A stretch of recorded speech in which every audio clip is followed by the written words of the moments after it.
In our continuing series following the money for all of the declared Democratic candidates in this primary cycle, we're joined once again by Ashley Balcerzak of the Center for Public Integrity to talk about Senator Elizabeth Warren and who exactly is fundraising for her.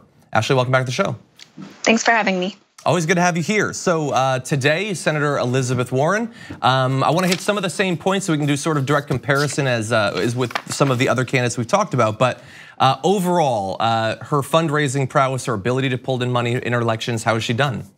She's really ranking among the top of most of the Democrats that have come up. She has among the most cash on hand. So she has about $11 million in her bank account right now.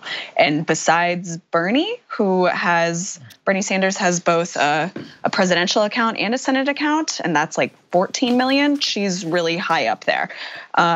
She has a ton of small donor support. So almost half of her, I think actually more than half of her money is coming from donations under $200.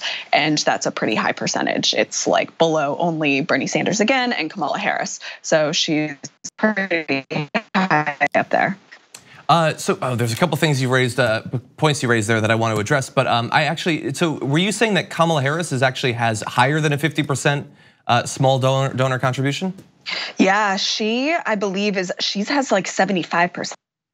She has a really insanely high amount of small donor amounts. You learn something new every day. So thank you for that. I do want to just mention one thing because you talked about Bernie Sanders. We're actually going to have another reporter on to talk about that next week. But I did see, I want to acknowledge, in the first day since he launched his presidency, he's raised $6 million, which, I mean, I'm not, a historian in campaign finance, but that sounds like that stands out as quite a bit for a one-day haul. Does that sound about right? I mean, that does really seem insane. So that's what his campaign is saying. We can't verify this with campaign records yet, but I don't see why the campaign would want to lie. But compared to Elizabeth Warren, for instance, her first day, so she had just announced an exploratory committee in December, which is not the same as saying, I have announced yet. She did that 2 months later. But during that day, she raised about $300,000, and that we see from FEC records. So to compare that with 6 million to Bernie, that's a huge difference. Yeah, and we've seen, I think, I know Kamala Harris raised quite a bit of money the day after. Amy Klobuchar raised a good amount, but I think this is leading the pack so far. Yeah, it is. They raised like $1 million, I believe. So he's like 6 times more than them. So more important, I think, than the sheer amount that's been raised is where exactly it's been coming from. And you already talked about the small donors, which is probably the most important part. But in terms of the different types of businesses, things like that, which organizations tend to be more supportive of Senator Warren and which tend to be more hands-off with her? Yeah, so she's really, really popular with different law firms and women's groups. So Emily's List, people who work for Emily's List and their PAC, they've given her the most amount of money. Her second biggest donation, and this is in her last Senate campaign, was Harvard University, where she was a professor. University of California is also up there. So those are kind of her big ones. It's mostly liberal groups and education, as well as law firms. So kind of people in her sphere.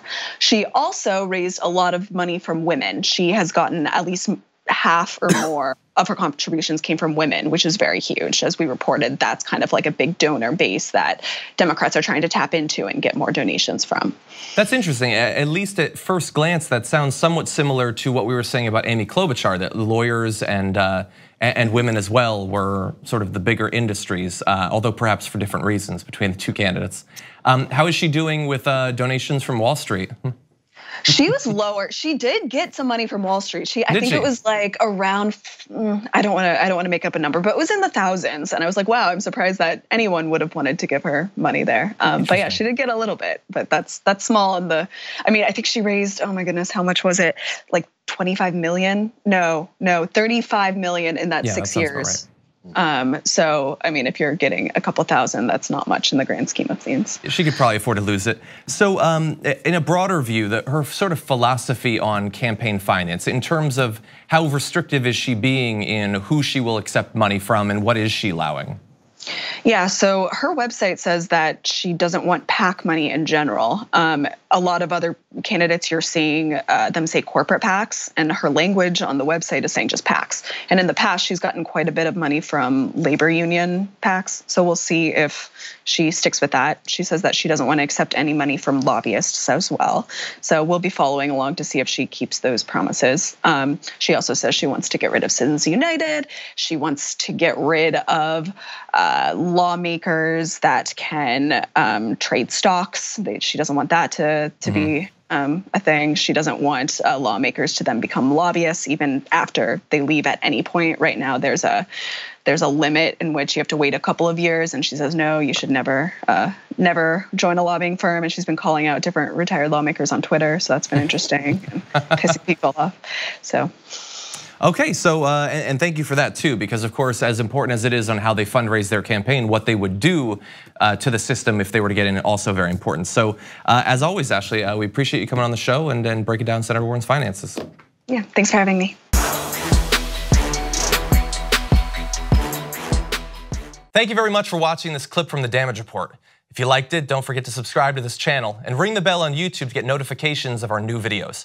And of course, you can catch the full Damage Report live every weekday at 1 p.m. Eastern, 10 a.m. Pacific on TYT Network on YouTube TV.